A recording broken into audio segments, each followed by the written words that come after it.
Chapter 9. David's City. And it came to pass in those days there went out a decree from Caesar Augustus that all the world should be taxed. Luke 2:1. Joseph, you can't be serious. A dream? Heli was very angry at Joseph's declaration that he was going to go ahead with the wedding. Yes, Father, I'm serious. I'm going over right now to talk to Mary and get it all settled. Joseph left, and Heli could only pray that his son was making the right choice. Joseph, as he was walking over to Mary's house, was very nervous. Did Mary still love him? Would she be cross at his being so long in coming to this conclusion? It was Mary's father who opened the door to his knock. "Well," was all he got in reply to that knock. "Sir, I would like to see Mary, please." "You know my conditions." "Yes, sir, and I will meet them." "Very well, you can see her." Joseph went to get his daughter, and even though Joseph, her fiancé, knew she was expecting a baby, seeing Mary for the first time in that condition was still quite a shock. "Hello, Joseph," Mary smiled. Relieved at her greeting, Joseph ran and scooped up Mary in his arms and kissed her over and over.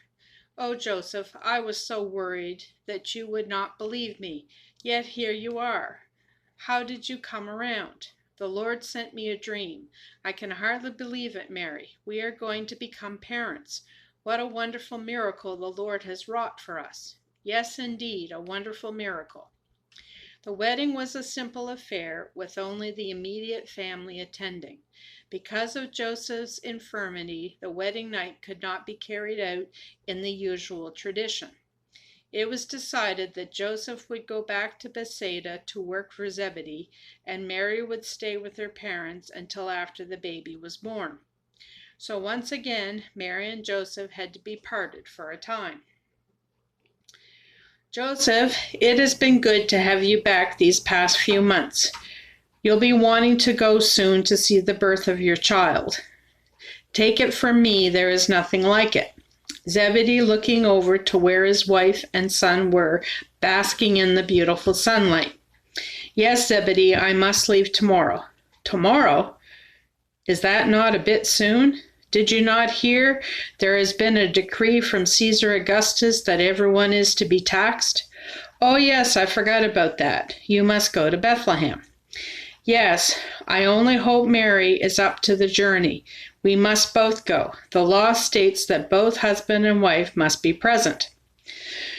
"Well, Godspeed, my friend. Will you be coming back afterwards?" "I hope to. I'll let you know if I can't."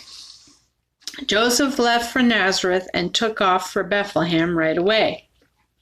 "How are you doing, Mary?" "Not very well, Joseph. How much longer do you think before we get there?" "Another hour." "That's good to know, because I have a strange feeling this child is going to come soon." Joseph and Mary arrived in Bethlehem and registered to be taxed. Then they tried to find lodging with no success.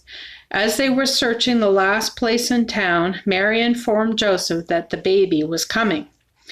Joseph was frantic, and at the last inn, the innkeeper came up with a solution. "I'm sorry, I don't have any room in my inn, but I have a nice stable you are welcome to use." "Thank you so much, we'll take it. Do you know of a midwife handy?" "Yes, I know of one in the inn. I'll get her for you." "Thank you." Joseph led Mary to the stable, and presently Mimi arrived on the scene. "Oh, Mimi, how wonderful of you to be here when I need you." Mary rejoiced at the way God worked out all the details. Mimi had been present when John was born, and now she was to witness Jesus being born as well. How wonderful. "Of course I'm here. I know where I'm needed." Mimi was not one to talk, but went straight to her work. The hours slipped by, but finally the blessed event took place. A baby boy's cry was heard in the stable, and the animals were the first to hear that cry, as well as Mary, Joseph, and Mimi. Mary, he's so beautiful, even if he is homely looking. Here I am a carpenter, and I have no crib in which to lay our firstborn son. As if in answer to Joseph's dilemma, a cow chewing on some hay made a sound that could not help but make Joseph turn in its direction. Joseph was sure the cow was in labor itself. Upon seeing it was eating from the manger, Joseph exclaimed, "Of course, the manger! Mary, we can use the manger." "Yes, Joseph, that would be wonderful. I'm so tired, I must lay Jesus down somewhere safe. The manger will be just right. You can make Jesus a crib when we get settled in our own home after this awful ordeal of taxes."